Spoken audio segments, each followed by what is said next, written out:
Welcome to Three Thoughts On. Today I have Ray KallMeyer. Ray, how are you today? I'm doing fantastic, Rafael. It's great to be here. How are you doing today? I am doing great. Thank you so much for the opportunity to have this conversation. I am very excited. Uh, this is something that we had a couple of conversations about, and I'm really happy that we got to the point where we can share some of these thoughts with the audience. But before we get started, if you don't mind providing the audience with a little brief introduction on who you are and how did you end up doing what you do today? Yeah, thank you. I'm a former games industry developer, director, and executive. But long before I was a professional developer, I was a game player. Actually, I started playing games very young. I was born the same year as Mario, and when I was 7 years old, I was fortunate to grab a programming book that my mom had from one of her classes at the time. She was taking some programming classes at a local college, and I put a couple algorithms in and was hooked almost instantly. This is back when it was, BASIC was the language I picked up, and made my first game not too long after that. It was a kind of a guess the number game.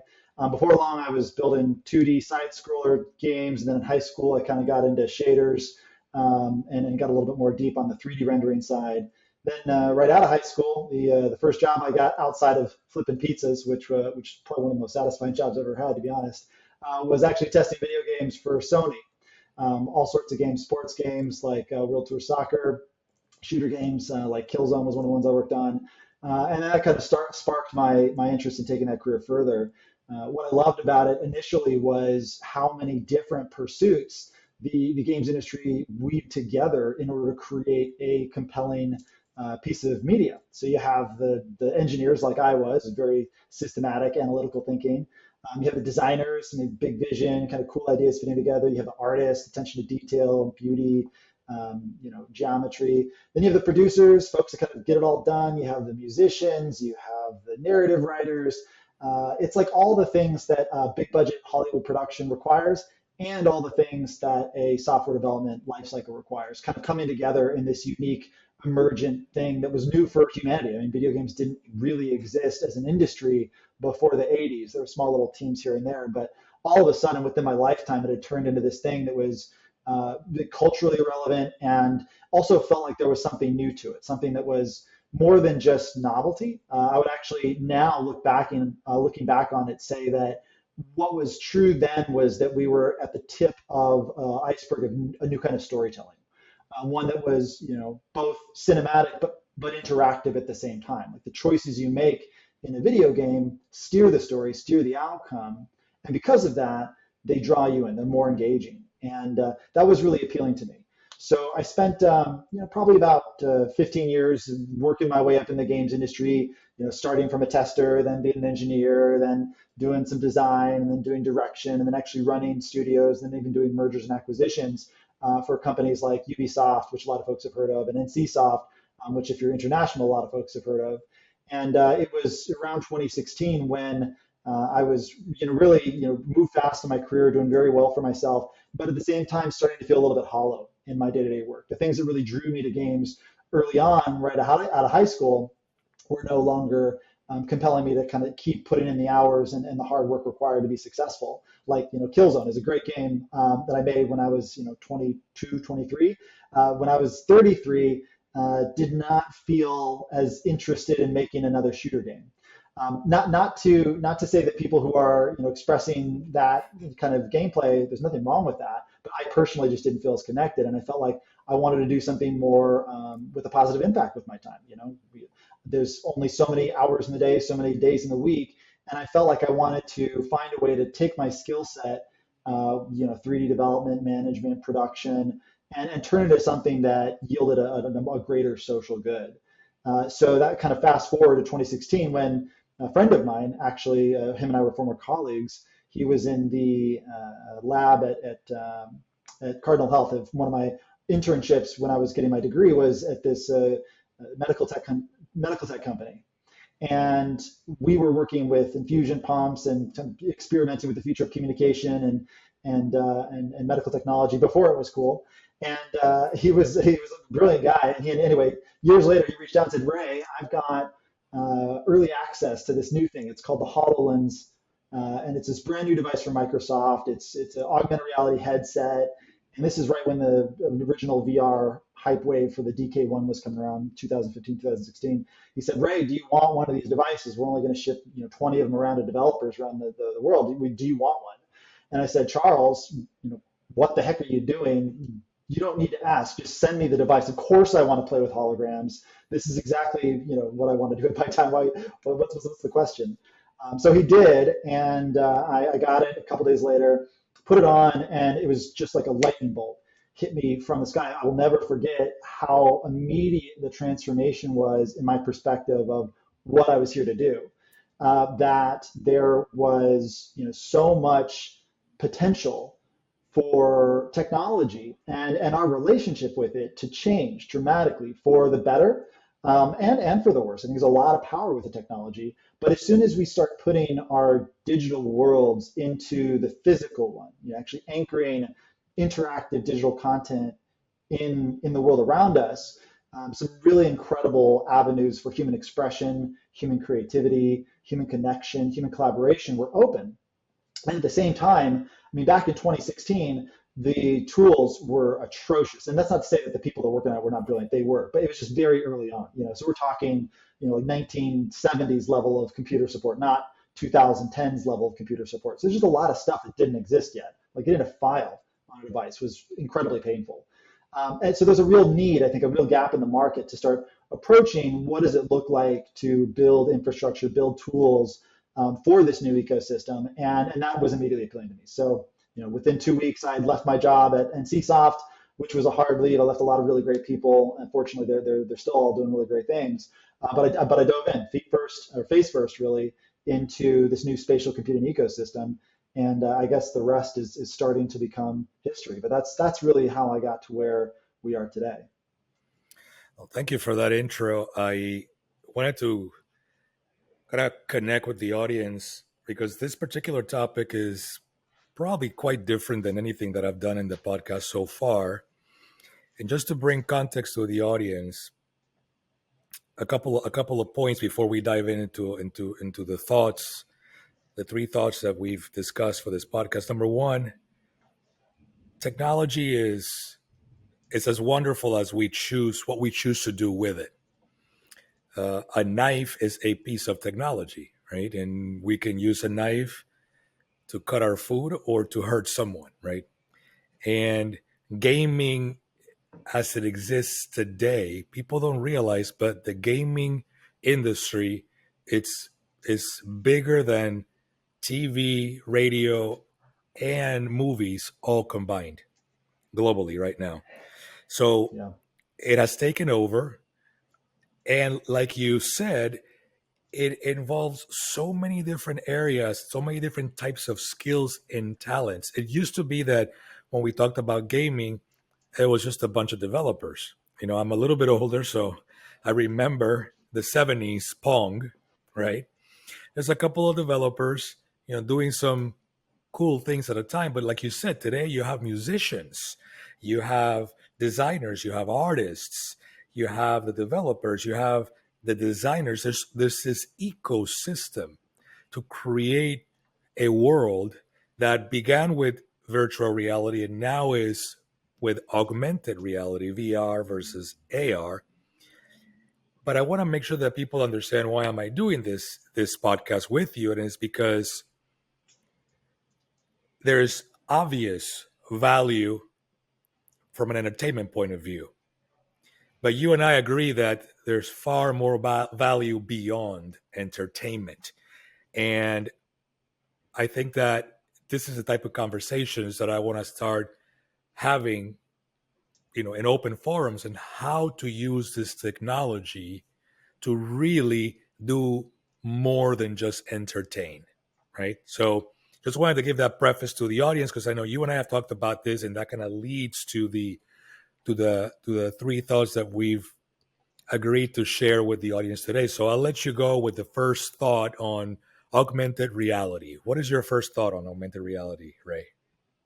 Yeah, thank you. So I think the augmented reality, as you mentioned, is more than just a transition from video games. Augmented reality really is a new medium of expression, one that is contextualized in the real world. So you can think of it a lot like a natural extension of what's been going on throughout human history, which is starting back with the invention of the spoken word and the cave painting. We've been sharing our ideas. We've been taking our experience of life and our vision and sharing it with other people that we care about. And over time, we've been able to share more and bigger ideas and more abstract ideas and ideas with greater clarity. So you have the written word, then you have the printing press, and more people could share more ideas and learn more faster, almost like a Cambrian explosion of human creativity, where communication becomes the catalyst for big advances, not just in technology, but also in the way that humans relate with each other, that we are exposed to the best and brightest of different cultures, of different walks of life. And the way that we are exposed is through the common medium of how we share ideas. So in fast forward, then we have plays, and then we have cinema, and then we have obviously books, and modern video games allow us to kind of combine all these rich ideas. And what augmented reality does now is the next step, and some would say it's even the last step of our technology, because there's not really too much to imagine beyond bringing all of this crazy, awesome imagination into the real world.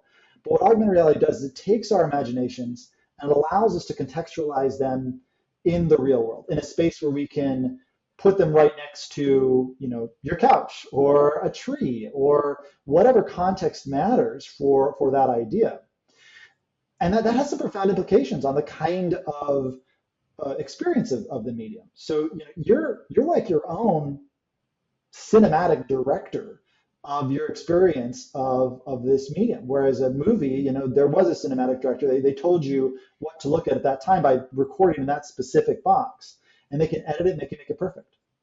Well, in augmented reality, especially the headset wearable type that I work on more specifically, every player, every user has their own camera angle, and they can look wherever they want to look. So immediately, stories become much more about agency and guiding someone to an outcome rather than forcing them to that outcome. And that changes completely the dynamics of telling stories and creating information and sharing information, because it's a lot more like how a game designer thinks about things, which is less, I'm going to make you do X, Y, and Z, and more about, I'm going to present choices to you, and your choices are going to affect the outcomes of the story.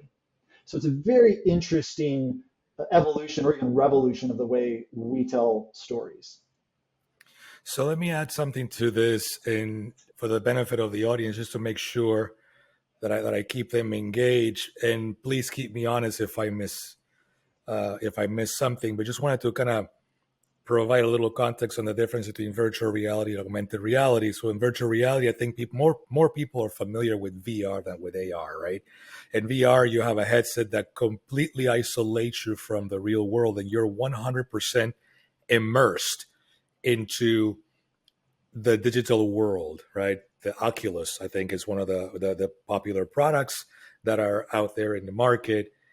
What AR does, which is why I find it not only interesting, but I think it could be a cornerstone to a lot of good things, is that you're still in the real world. You're just seeing through a lens where you can see certain things that are projected, or portrayed in that lens, but you can still be part of the world around you, right? So you're not in this business of bumping into walls and trying to be careful of what are you going to trip over, because you still see through. That's why the term augmented, because you see the reality you're in, but then you see that extra that gets prepared by the designers and the artists and the sound and all that stuff that comes with whatever it is that you're experiencing in the moment. And to me, that's a huge difference, because I personally am not interested in escaping the real world. I'm very interested in making the real world better. And Yeah. I see AR as a potential vehicle for that. Do you agree? 100%. So, I think when it comes to VR and AR, there's a lot of overlap in terms of how the technology is built and displayed. There's definitely some unique differences. And I could nerd out for hours about how cool it is that the HoloLens 2 uses the most advanced fiber optics in human history to render holograms in the world with you. But I won't go down that path because I think there's a more interesting nuance here that you touched on that I'd love to expand on, which is when you put 3D content into the real world, you do a couple things. You make it so that it is no longer isolated from your environment. The content and the environment become one and the same.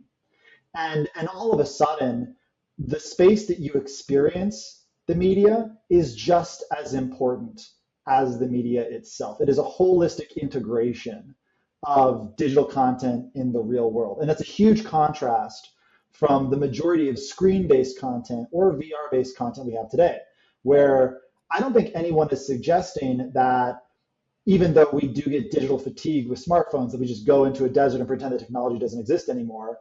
I mean, unless you're going to Burning Man, but that's a short period of time. We're not going to actually live our modern lives without technology. But we all do acknowledge that there's some potential there to have a better relationship with technology, right? And I think that the other really important distinction here is that it's not just the space that you're integrating the content with, but when I'm looking at my phone or I'm looking at my computer screen, what am I not doing? I'm not making eye contact with you because I can't do both at the same time. With augmented reality, that's different. I can actually be in the room with you while we're both experiencing digital content together.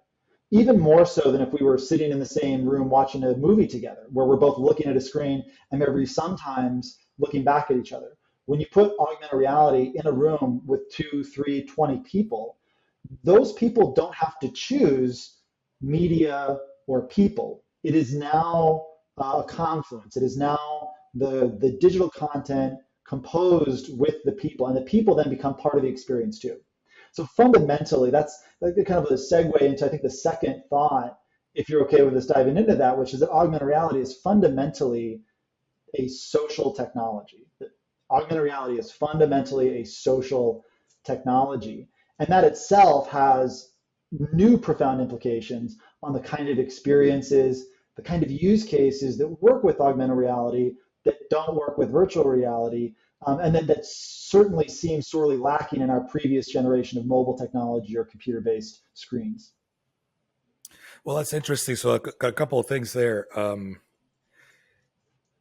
We can say that it's a social technology, but it's actually a three-dimensional, at least, social technology, because we can argue that World of Warcraft is social because you have a group of people playing together and they can hear each other through audio, but they can't see each other. All they can see is themselves inside this digital world, right? What AR does is like you said earlier, you can see each other, you can collaborate, you can have an experience together in the real world, plus that extra piece of augmentation of that reality, right? Um, and I think that that's where the key difference is because that opens up for a whole new set of possibilities of helping people collaborate and not just entertain themselves. Now, one thing I wanted to throw at you and see your thoughts on was when people evaluate these types of technologies, there's, well, some people, there's a natural resistance, right, to say that this is just not natural, right? That we're going away from our nature as humans, right? And what I tend to tell people is there's a great book I highly recommend. It's called The Extended Mind by Dr. Annie Murphy Paul. And she talks about the concept of an extended mind, which is saying whatever technology humans develop becomes part of the mind that created it, right? So it's like that concept of ontological design of we create technology and that technology then recreates us back. Case in point, I'm old enough to remember, rotary phones, and I'm old enough to remember that I remembered dozens and dozens of phone numbers at one point in my life. Today, I don't. I don't remember anyone's phone number, not even my kids. Why? Because I don't have to. And some people may look at that as, well, you see, that is the demise of mankind. We used to be able to remember. It's like, well, not really. I have a device. If I have to, I can go back to remembering phone numbers if I need to. But now I have this device, this smartphone, that allows me to not have to remember those numbers, but it has extended my mind and so that I can do a myriad of other things, right? That I would not be able to do without that technology. So I want to get your thoughts on this. I see AR very soon being in that same playing field. In other words, it could be part of an extension. It's an extension to our minds to be able to accomplish things in a collaborative social way that without that technology, it wouldn't be possible. What are your thoughts? Yeah, really interesting set of ideas there, and I'd love to kind of yes and a few of them. So, on the idea that technology is somehow not natural, I think that is a very real response to people feeling isolated or people feeling pulled apart by certain kinds of technology today, and that's real. And I think ignoring that would be, a folly to say that, talking with someone through Facebook is the same as talking with them in person. It's different. We all know, we can feel it's different. You don't have the same sort of entrainment with someone when you're talking online as you do when you're in person. There's actual physiological differences there. You don't get oxytocin when you send someone a like you do when you give someone a hug. And at the same time, there's certain parts of technology which are very human. Like I can get triggered really easily online if I look at some content that doesn't really resonate with me. So it's got this interesting, pseudo natural, but also something different going on there. But at the same time, fundamentally, humans are a technological species. It's the thing that we can do that other mammals and other animals can't do. We can learn and we can share those learnings socially. It's language is a technology. By the truest definition of the word, language itself is a technology. Our ability to communicate, pass on ideas, and learn from people that came before us and our peers is what makes us different as a species. And I think you can't take the fun parts of being a human without saying that, okay, sometimes we're going to invent things that have consequences that we can't figure out. I think the important thing to do is to recognize when we've invented a technology that has power to do both benefit and harm, to figure out how to isolate the harmful effects or remove the harmful effects of that technology, or at least build social norms to prevent the harmful effects of that technology, while at the same time preserving the good that makes us human. And a great example of this is cars. When we first invented cars, we didn't have the concept of sidewalks and roads. It took us a while to figure that out, that cars and people should not be in the same space together. And you could have said back then that cars are evil, they run into people, they're bad. But really, we just needed to adopt new social norms around how to integrate that technology with our lives better. And when we do find ways to integrate technology with our mores and our life ways, really amazing things can happen. Like a simple example is we couldn't support the level of human population we have today without advances in agriculture, just full stop. There would not be as much human life flourishing today if we had not used technology to overcome the limitations of our older versions of agriculture. But then another example to recontextualize it on augmented reality. So we all know what reading is like. We've read books before. And when you get lost in a book, your entire world gets transformed, right? It's called suspense of disbelief. It can happen in a great movie. That could happen in a great radio show. But what's interesting about learning through different contexts is our brains evolved to learn in 3D. Learning through a book, reading through a book, is kind of like taking a supercomputer and trying to shove information through an old dial-up modem. We're flattening it. We're fundamentally removing a layer of depth and then creating all these layers of translation that our brains need to figure out. Now, to make this example very specific, imagine seeing a 3D animated medical image of a human heart, right? If it's in a book, you can see it from one direction. You can kind of see where some of the things go in and out, but you don't really get a sense for how the arteries connect or how they interweave together. And if your job was to plan a surgery where you needed to, go in and do something with that heart, it'd be very difficult to do that with just a single 2D image. But now in 3D with augmented reality, you can actually see an animated 3D human heart as though it was sitting there floating in front of you with magic. And that's not just an academic example. There are real doctors using 3D animated heart visualizations to save lives now, to plan surgeries better, to avoid all the mistakes that could be occurred if you just had a 2D slice of something. There's a great company that's based out of Lake Nona, or that has offices in Lake Nona, that's doing exactly that. But it's not just true of surgeons and hearts. Really, all of human learning can be improved when you make it 3D and geolocated. In fact, there's this great study by MIT that had nothing to do with 3D, but everything to do with geolocation in contextual learning. And what they did was they had two groups of people practice a form of rote memorization. One group of people learned the Super Bowl scores throughout the years just by looking at a piece of paper and memorizing it. Just classic, look at the thing, memorize it. The other group of people had flashcards where the names of the teams and the scores were associated with aspects of the quad as they walked through it. So like, the Bears won and they associate that with the basketball courts. And then, the Niners won and that's associated with the dorms. So they walk throughout campus and they associate each one of these memories with a physical location. And I don't have the specifics on the top of my head, but directionally these numbers are about correct. The group of people that memorized and using the numbers from a piece of paper, they had forgotten most of them within a year, as you would, because it's just random information. It's very difficult to make sticky connections in the brain with random information.